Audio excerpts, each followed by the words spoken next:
নমস্কাৰ বন্ধু বান্ধৱীসকল আপোনালোক সকলোকে মই সুৰজ ছাত্ৰীয়ে পুনৰবাৰ টিপছ অসম ইউটিউব চেনেলটোলৈ স্বাগতম জনাইছো বন্ধু বান্ধৱীসকল কুকুৰাৰ মাজত এটা বেমাৰ বহুত বেছিকৈ দেখিবলৈ পোৱা যায় আৰু সেই বেমাৰটোৰ বাবে সাধাৰণতে বহুতেই কুকুৰা পালন কৰিব নিবিচাৰে আৰু সেই বেমাৰটো হৈছে কুকুৰাৰ টোপনি মৰা বেমাৰ এই বেমাৰটোৱে কুকুৰাবোৰক কিয় আক্ৰমণ কৰে এই বেমাৰটোৰ লক্ষণসমূহ কি অৰ্থাৎ এই বেমাৰটোৱে কুকুৰাবোৰক আক্ৰমণ কৰিলে আপোনালোকে কেনেকৈ গম পাব আৰু এই বেমাৰটো আপোনালোকে কেনেকৈ ভাল কৰিব সেই বিষয়ে মই আপোনালোকক এই ভিডিঅ'টোত সবিশেষ জনাম ভিডিঅ'টো আপোনালোকে প্ৰথমৰ পৰা শেষলৈ ভালকৈ চাব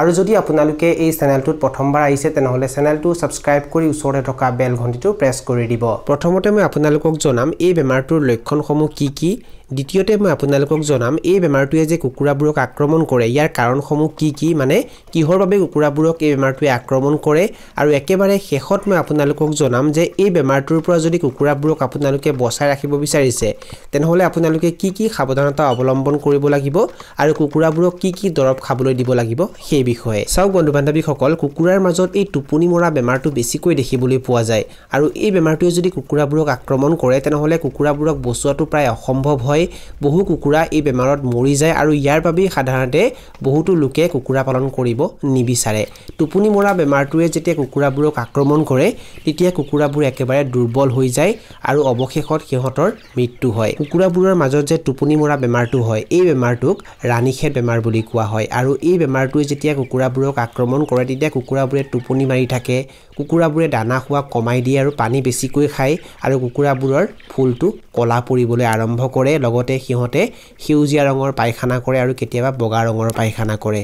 যদি আপোনালোকে এই লক্ষণসমূহ দেখিবলৈ পায় তেতিয়া আপোনালোকে নিশ্চিত হোৱাটো উচিত যে কুকুৰাবোৰক ৰাণীখেদ বেমাৰে আক্ৰমণ কৰিছে বুলি এই বেমাৰটো হলে কুকুৰাবোৰে এটা শব্দও কৰে সাধাৰণতে CRD বেমাৰ হলে কুকুৰাবোৰে যেনেকুৱা শব্দ কৰে ঠিক তেনেকুৱা শব্দই এই বেমাৰটোৱে আক্ৰমণ কৰিলেও শুনিবলৈ পোৱা যায় এই ৰাণীখেদ বেমাৰটো অৰ্থাৎ কুকুৰাৰ টোপনি মৰা বেমাৰটো মাঘ ফাগুন আৰু চ'ত এই তিনিটা মাহত বেছিকৈ দেখিবলৈ পোৱা যায় আৰু এই সময়ছোৱাত কুকুৰাবোৰ প্ৰায় মৰি শেষ হৈ যায় এতিয়া মই আপোনালোকক জনাম যে এই বেমাৰটোৱে যে কুকুৰাবোৰক আক্ৰমণ কৰে ইয়াৰ কাৰণসমূহ কি চাওক বন্ধু বান্ধৱীসকল এই বেমাৰটোৱে যে কুকুৰাবোৰক আক্ৰমণ কৰে ইয়াৰ প্ৰথম কাৰণটো হ'ল কুকুৰাবোৰক ৰাণীখেতৰ ভেকচিন সময়মতে নকৰাৰ বাবে কুকুৰাবোৰক যদি আপোনালোকে এই বেমাৰটোৰ পৰা বচাই ৰাখিব বিচাৰিছে তেনেহলে কুকুৰাবোৰক সময়মতে ৰাণীখেতৰ গোটেইকেইটা ভেকচিন কৰি দিব লাগিব আমাৰ গাঁও অঞ্চলত সাধাৰণতে যিসকল লোকে কুকুৰা পালন কৰে তেওঁলোকে কুকুৰাবোৰক এটাও ভেকচিন নকৰে যাৰ বাবে কুকুৰাবোৰক এই বেমাৰটোৱে বেছিকৈ আক্ৰমণ কৰে আৰু তেওঁলোকে পালন কৰা কুকুৰাবোৰ গোটেইখিনি মৰি শেষ হৈ যায় সেই কাৰণে যদি আপোনালোকে এই ভিডিঅটো চাই আছে তেনেহলে আপোনালোকে কুকুৰাবোৰক ৰাণীখেতৰ ভেকচিনটো সময়মতে কৰি দিব এই বেমাৰটোৱে যে কুকুৰাবোৰক আক্ৰমণ কৰে ইয়াৰ দ্বিতীয় কাৰণটো হ'ল কুকুৰাবোৰক পুষ্টিযুক্ত খাদ্য খাবলৈ নিদিয়াৰ বাবে যদি কুকুৰাবোৰক আপোনালোকে দানা পানী দিওঁতে কৃপণালী কৰে কুকুৰাবোৰক যদি আপোনালোকে ভাল পুষ্টিযুক্ত খাদ্য খাবলৈ নিদিয়ে তেতিয়া কুকুৰাবোৰ দুৰ্বল হৈ যায় আৰু দুৰ্বল কুকুৰাক সাধাৰণতে এই ৰাণীখেদ বেমাৰটোৱে সহজতে আক্ৰমণ কৰে এই ৰাণীখেদ বেমাৰটোৱে যে কুকুৰাবোৰক আক্ৰমণ কৰে ইয়াৰ তৃতীয় কাৰণটো হ'ল যদি আপোনালোকে বেলেগৰ পৰা ৰাণীখেদ বেমাৰে আক্ৰমণ কৰা কুকুৰা আনি তাৰ মাংস ঘৰত বনাই খায় আৰু তাৰ মাংস হাড্ডি বা পাখি এইবোৰ যদি বাহিৰত পেলাই দিয়ে তেতিয়াও কিন্তু এই বেমাৰটোৱে কুকুৰাবোৰক আক্ৰমণ কৰে নাইবা যদি আপোনালোকে বেলেগৰ পৰা এই বেমাৰটোৱে আক্ৰমণ কৰা কুকুৰা আনি সুস্থ কুকুৰাবোৰৰ লগত ৰাখি দিয়ে তেতিয়াও এই বেমাৰটোৱে কুকুৰাবোৰক আক্ৰমণ কৰে এই ৰাণীখেদ বেমাৰটোৱে যে কুকুৰাবোৰক আক্ৰমণ কৰে ইয়াৰ 4 নম্বৰ কাৰণটো হ'ল যদি আপোনালোকে জৈৱ সুৰক্ষাৰ নিয়ম নীতিবোৰ ভালকৈ মানি নচলে তেতিয়া যদি আপোনালোকে কুকুৰাবোৰক লেতেৰা ঠাইত ৰাখে কুকুৰাবোৰক যদি আপোনালোকে লেতেৰা বাচন বৰ্তনত দানা পানী খাবলৈ দিয়ে লেতেৰা পানী খাবলৈ দিয়ে যদি আপোনালোকে সঠিক তাপমাত্ৰাত কুকুৰাবোৰক নাৰাখে যদি আপোনালোকে কুকুৰাৰ গড়ালত বীজাণুনাশক স্প্ৰে নকৰে তেতিয়াও এই বেমাৰটোৱে কুকুৰাবোৰক আক্ৰমণ কৰে এতিয়া মই আপোনালোকক জনাম যে এই বেমাৰটোৰ পৰা কুকুৰাবোৰক বচাই ৰাখিবলৈ আপোনালোকে আগতীয়াকৈ কি সাৱধানতা অৱলম্বন কৰিব লাগিব সেই বিষয়ে চাওক বন্ধু বান্ধৱীসকল যদি আপোনালোকে এই বেমাৰটোৰ পৰা কুকুৰাবোৰক বচাই ৰাখিব বিচাৰিছে তেনেহলে 1 নম্বৰতে কুকুৰাবোৰক আপোনালোকে ৰাণীখেতৰ ভেকচিন সময়মতে কৰি দিব লাগিব কিন্তু আপোনালোকে এটা কথা মনত ৰাখিব কুকুৰাবোৰক যেতিয়া এই বেমাৰটোৱে আক্ৰমণ কৰি থাকে সেইখিনি সময়ত কিন্তু আপোনালোকে এই ভেকচিনটো কৰিলে একো লাভ নহব বৰঞ্চ কুকুৰাবোৰৰ মৃত্যুহে হ'ব সেই কাৰণে আপোনালোকে আগতীয়াকৈ সাৱধানতা অৱলম্বন কৰিব লাগিব আগতীয়াকৈ এই ভেকচিন কিটা কুকুৰাবোৰক কৰিব লাগিব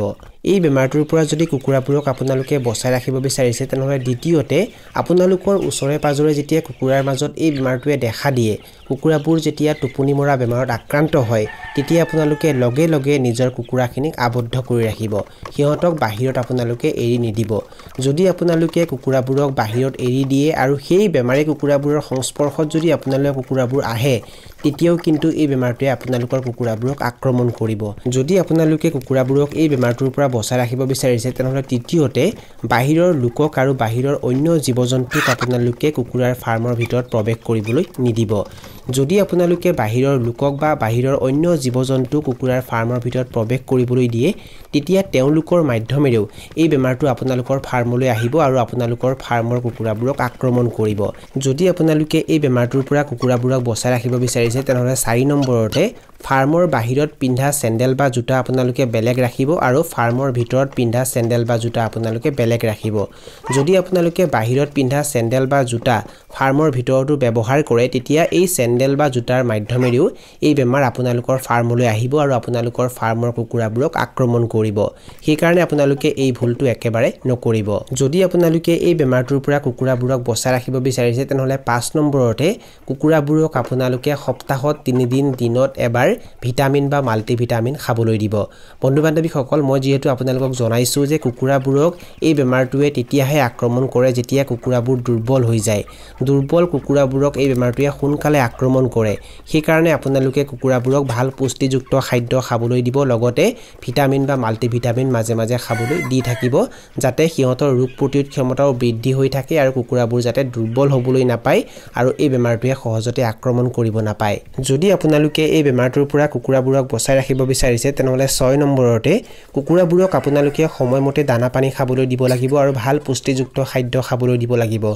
যদি কুকুৰাবোৰক আপোনালোকে সময়মতে দানা পানী খাবলৈ দিয়ে আৰু ভাল পুষ্টিযুক্ত খাদ্য খাবলৈ দিয়ে তেতিয়া কুকুৰাবোৰ দুৰ্বল নহয় কুকুৰাবোৰৰ ৰোগ প্ৰতিৰোধ ক্ষমতা বৃদ্ধি হয় যাৰ বাবে এই বেমাৰটোৱে কুকুৰাবোৰক সহজতে আক্ৰমণ কৰিব নোৱাৰে আমাৰ গাঁও অঞ্চলত যিসকল লোকে কুকুৰা পালন কৰে তেওঁলোকে সাধাৰণতে কুকুৰাবোৰক ভালকৈ দানা পানী খাবলৈ নিদিয়ে ভাল পুষ্টিযুক্ত খাদ্য খাবলৈ নিদিয়ে যাৰ বাবে এই টোপনি মৰা বেমাৰটোৱে কুকুৰাবোৰক সহজতে আক্ৰমণ কৰে যদি আপোনালোকে এই বেমাৰটোৰ পৰা কুকুৰাবোৰক বচাই ৰাখিব বিচাৰিছে তেনেহলে 7 নম্বৰতে যেতিয়া আপোনালোকে গম পায় যে আপোনালোকৰ ওচৰে পাজৰে থকা কুকুৰাবোৰক টোপনি মৰা বেমাৰে আক্ৰমণ কৰিছে তেতিয়াই লগে লগে আপোনালোকে নিজৰ কুকুৰাখিনিক আবদ্ধ কৰি ৰাখি সপ্তাহত এদিন বা দুদিন এন্টিবায়োটিক খাবলৈ দিব লাগিব আপোনালোকে টেট্ৰাসাইক্লিন এন্টিবায়োটিকো দিব পাৰে নাইবা লিগজেন পাউডাৰ এন্টিবায়োটিকো দিব পাৰে আৰু এন্টিবায়োটিকৰ লগত আপোনালোকে বি কমপ্লেক্স ভিটামিন ভালকৈ মিহলি কৰি কুকুৰাবোৰক খাবলৈ দিব যদি আপোনালোকে ঘৰত 3 জনী বা 4 জনী কুকুৰা পালন কৰে তেনেহলে সিহঁতক আপোনালোকে ভাতৰ লগত মিহলি কৰি এন্টিবায়োটিক খাবলৈ দিব পাৰে নাইবা যদি আপোনালোকে ব্যৱসায় ভিত্তিত বেছিকৈ কুকুৰা পালন কৰে তেনেহলে পানীৰ লগত মিহলি কৰি এন্টিবায়োটিক আৰু বি কমপ্লেক্স ভিটামিন খাবলৈ দিব পাৰে যদি এই বেমাৰটোৰ পৰা কুকুৰাবোৰক আপোনালোকে বচাই ৰাখিব বিচাৰিছে তেনেহলে 8 নম্বৰতে কুকুৰাবোৰক মাজে মাজে আপোনালোকে এলোভেৰাৰ জুস খাবলৈ দিব লগতে সজিনা গছৰ পাত বা সজিনা গছৰ পাতৰ ৰস খাবলৈ দিব আপোনালোকে যদি এলোভেৰাৰ জুস কুকুৰাবোৰক খাবলৈ দিব বিচাৰে তেনেহলে 1000 কুকুৰাৰ হিচাপত আপোনালোকে 250 গ্ৰাম এলোভেৰাৰ জুস লব আৰু হেতু পানীত ভালকৈ মিহলি কৰি কুকুৰাবোৰক খাবলৈ দিব আৰু সজিনা গছৰ পাত আপোনালোকে কুকুৰাৰ সন্মুখত যদি ৰাখি দিয়ে তেনেহলে কুকুৰাবোৰে ভালকৈ খায় নাইবা আপোনালোকে সজিনা গছৰ পাত ভালকৈ খুন্দি তাৰ ৰস উলিয়াই পানীত মিহলি কৰি কুকুৰাবোৰক খাবলৈ দিব পাৰে ইয়াৰ পৰা কুকুৰাবোৰে শক্তি লাভ কৰে লগতে কুকুৰাবোৰৰ ৰোগ প্ৰতিৰোধ ক্ষমতাও বৃদ্ধি হয় এতিয়া মই আপোনালোকক জনাম যে যদি কেনেবাকৈ আপোনালোকৰ কুকুৰাবোৰক এই ৰাণীখেত বেমাৰে আক্ৰমণ কৰে অৰ্থাৎ এই টোপনি মৰা বেমাৰটোৱে আক্ৰমণ কৰে তেনেহলে এই বেমাৰটো আপোনালোকে কেনেকৈ ভাল কৰিব সব বন্ধু বান্ধৱীসকল যেতিয়া আপোনালোকে এটা কথা গম পায় যে আপোনালোকৰ দুই এজনী কুকুৰাই টোপনি মাৰি আছে তেনেহলে লগে লগে সেই কুকুৰা কেজনীক আপোনালোকে বেলেগ কৰি দিব বাকি সুস্থ কুকুৰাবোৰৰ লগত সিহঁতক নাৰাখিব সিহঁতক বেলেগ কৰি দিব আৰু বেলেগ কৰি দিয়াৰ পাছতে যিটো গৰালত সিহঁতে আগতে আছিল সেই গৰালটোত আপোনালোকে ভালকৈ স্যানিটাইজ কৰিব সেই গৰালটোত আপোনালোকে হৰচলিন বা B904 বীজাণুনাশক ভালকৈ স্প্ৰে কৰিব আৰু তাৰ পাছতে আপোনালোকে সেই বেমাৰী কুকুৰা কেইজনীক ৰেষ্ট্ৰিকেল এন্টিবায়োটিক আৰু বি কমপ্লেক্স ভিটামিন পানীত একেলগে মিহলি কৰি 3 দিন বা 4 দিন দিনত এবাৰ খাবলৈ দিব যদি কুকুৰা কেইজনীয়ে পানী খাবলৈ নিবিচাৰে তেনেহলে সিৰিঞ্জৰ মাধ্যমেৰে আপোনালোকে এই দৰবটো কুকুৰা কেইজনীক খাবলৈ দিব লাগিব সিৰিঞ্জৰ আপোনালোকে দৰবটো ভৰাই ল'ব আৰু তাৰ পাছত সিহঁতৰ মুখখন খুলি সিৰিঞ্জেৰে দৰবটো খুৱাই দিব এই বেমাৰী কুকুৰা কেইজনী আগতে যেহেতু সুস্থ কুকুৰা কেইটাৰ লগত একেলগে আছিল সেই কাৰণে এই এন্টিবায়োটিকটো মানে এই ৰেষ্ট্ৰিকেল এন্টিবায়োটিক লগতে বি কমপ্লেক্স ভিটামিন সুস্থ কুকুৰা কেইটাকো খাবলৈ দিব লাগিব একেৰাহে 3 দিন দিনত এবাৰ আপোনালোকে পানীত মিহলি কৰি খাবলৈ দিব যদি আপোনালোকে ৰেষ্ট্ৰিকেল এন্টিবায়োটিক নাপায় তেনেহলে ভেটৰক্স এন্টিবায়োটিকো ক্ৰয় কৰিব পাৰে আৰু এইটো বেমাৰী কুকুৰা কেইজনীক আৰু সুস্থ কুকুৰা কেইজনীক খাবলৈ দিব পাৰে ৰেষ্ট্ৰিকেল এন্টিবায়োটিক বা ভেটৰক্স এন্টিবায়োটিক যেতিয়া আপোনালোকে কুকুৰাবোৰক একেৰাহে 3 দিন বা 4 দিন দিব তাৰ পাছত আপোনালোকে কুকুৰাবোৰক ভিটামিন বা মাল্টিভিটামিন নিশ্চয় খাবলৈ দিব কাৰণ এন্টিবায়োটিক দিয়াৰ পাছত কুকুৰাবোৰ দুৰ্বল হৈ যায় আৰু তাৰ পাছত কিহতক ভিটামিন বা মাল্টিভিটামিন দিলেহে ভাল হ'ব ভিডিওটোৰ শেষত মই আপোনালোকক এটা গুৰুত্বপূৰ্ণ কথা জনাই দিব বিচাৰিছো এই বেমাৰটো যিকেইটা কুকুৰাৰ মৃত্যু হয় সেই কুকুৰা কেইটা আপোনালোকে জতে জতে পেলাই নিদিব সেই কুকুৰা কেইটাক আপোনালোকে গাত খান্দি ভালকৈ পুতি থব যদি আপোনালোকে মৃত্যু হোৱা কুকুৰা কেইটাক জতে জতে পেলাই দিয়ে তেতিয়া চাৰিওফালে দুৰ্গন্ধময় পৰিবেশৰ সৃষ্টি হয় নাইবা এই বেমাৰটো অতি সোনকালে বাকি সুস্থ কুকুৰাবোৰৰ মাজত বিয়পি যায় সেই কাৰণে আপোনালোকে এই ভুলটো একেবাৰে নকৰিব বন্ধু-বান্ধৱীসকল এইখিনি আছিল কিছু তথ্য মই আপোনালোকক জনালো আৰু যদি আপোনালোকে ভিডিওটো চাই ভাল পালে আৰু ভিডিওটোৰ জৰিয়তে কিবা এটা শিকিব পাৰিছো বুলি ভাবে তেনেহলে অনুগ্ৰহ কৰি ভিডিওটো লাইক কৰি দিব আৰু যিমান পাৰে ভিডিওটো নিজৰ বন্ধুবৰ্গৰ মাজত আৰু পৰিয়ালবৰ্গৰ মাজত শ্বেয়াৰ কৰি দিব এই ভিডিওটো এইখিনিতে সামৰণি মাৰিছো ধন্যবাদ